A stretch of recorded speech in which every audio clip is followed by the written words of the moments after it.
Dear friends, কেমন আছো সবাই? আমার নতুন ভিডিওতে সবাইকে স্বাগত জানাই। আজ আমরা যাচ্ছি ইসকন মঠ, যেটা আমাদের কলেজ থেকে প্রায় 3 থেকে 3.5 ঘন্টার রাস্তা। ইসকন মন্দির বা মঠ ব্যাঙ্গালোরের একটি ফেমাস জায়গা, যেখানে প্রায় প্রত্যেক দিন হাজার হাজার মানুষের ভিড় জমে। খুব সকাল সকাল রেডি হয়ে বেরিয়ে পড়েছি যাওয়ার জন্য।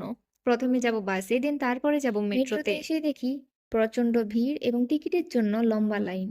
দুজন লাইনে দাঁড়িয়েছে আর সবাই যে যার মতো করে ব্যস্ত, কেউ ফোনে, কেউ সেলফিতে, আবার কেউ ভিডিও বানাতে ব্যস্ত। মেট্রোটা ছিল অনেক বড় এবং সারিবদ্ধভাবে অনেকগুলো দোকানও ছিল। অনেকক্ষণ লাইনে দাঁড়ানোর পরে আমরা আমাদের টিকিটটা অ্যাটলিস্ট পেয়ে গেছি। এই দেখো, ছোট্ট একটা কয়েনের মতো টিকিট আমি আগে কোনোদিনও দেখিনি, আর যদিও বা আমি আজ পর্যন্ত কোনোদিনও মেট্রোতেও চড়িনি। আচ্ছা, তোমরা বলো তো, কলকাতার মেট্রো টিকিটও কি সেম এরকমই দেখতে লাগে?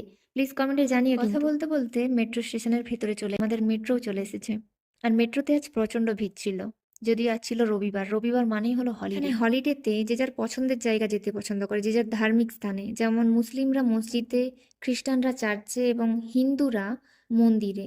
যদিও বা হিন্দুরা কোথাও যেতে পছন্দ করে না, কিন্তু মুসলিমরা প্রত্যেক শুক্রবার এরা মসজিদে যায়, আর খ্রিস্টানরা প্রত্যেক রবিবার চার্চে যায়।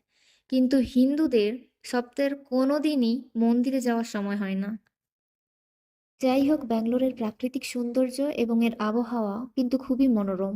যেখানে এই সময়টাতে প্রায় সব জায়গাতেই প্রচন্ড ঠান্ডা আর হাড় কাঁপানো শীত, সেখানে ব্যাঙ্গালোরের আবহাওয়া না ঠান্ডা না গরম, একটা মনোরম আবহাওয়া সৃষ্টি করে রেখেছে। ব্যাঙ্গালোরের বিশেষত্ব হলো এখানে সারা বছর একই রকম আবহাওয়া থাকে।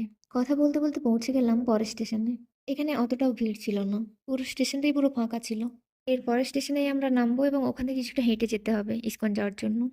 মেট্রো থেকে নেমে কিছুটা দূরেই রয়েছে আমাদের ইসকন মঠ, তাই এখন আমরা যাবো কিছুটা হেঁটে। ইসকন মন্দিরে আসতে গেলে তোমরা অনেকভাবেই আসতে পারো, বাসেও আসতে পারো, মেট্রোতেও আসতে পারো, আবার ক্যাব বুক করেও আসতে পারো। তোমাদের সুবিধা মতো তোমরা আসতে পারো। ক্যাব বুক করে আসাটাই সব থেকে বেশি, নিতে কোনো ঝামেলা থাকে না আর বেশি হাঁটতেও লাগে না। আর আজকে রাস্তাও কিন্তু প্রচন্ড ভিড় ছিল। এইসব গাড়িগুলো যে দাঁড়িয়ে রয়েছে, এরা সিগন্যাল পাচ্ছে না। ট্রেনের মতো এরা যতক্ষণ না সিগন্যাল পাবে ততক্ষণ কিন্তু এরা এগোতে পারবে না।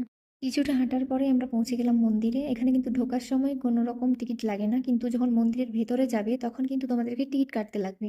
দুই ধরনের টিকিট পাওয়া যায়, একটা জেনারেল টিকিট আর একটা হচ্ছে যে ভিআইপি টিকিট।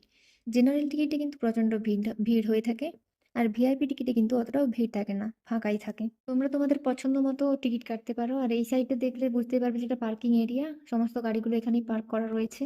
আর এখন আমরা যাব চেকিং এরিয়াতে, যেখানে সবকিছু চেকিং হওয়ার পরে দেন তারপর আমাদেরকে ভেতরে ঢুকতে দেওয়া হবে।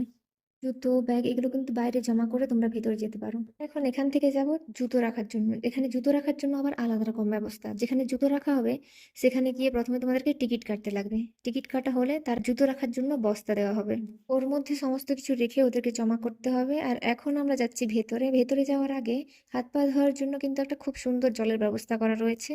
মন্দিরটাকে বাইরে থেকে দেখলেই বুঝতে পারবে যে এটা কত সুন্দরভাবে সাজানো রয়েছে। এই ইসকন মন্দির কিন্তু ব্যাঙ্গালোরের বিগেস্ট টেম্পল নামেও পরিচিত। মন্দিরটা অনেকটা জায়গা জুড়ে থাকার কারণে আমাদেরকে অনেকটা গলি গলি মতো অংশ পেরিয়ে যেতে হবে। আর এখন আমরা যাচ্ছি ওভারব্রিজের উপর দিয়ে, আর যেখান থেকে চারিদিকের পরিবেশটাকে জাস্ট অসাধারণ দেখাচ্ছে।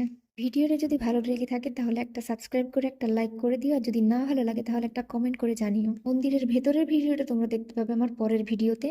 প্লিজ তোমরা পুরো ভিডিওটা দেখবে, আশা করি তোমাদের ভালো লাগবে। তবে দেখা হচ্ছে পরের ভিডিওতে। সবাই সুস্থ থেকো, ভালো থেকো। এখনকার জন্য টাটা।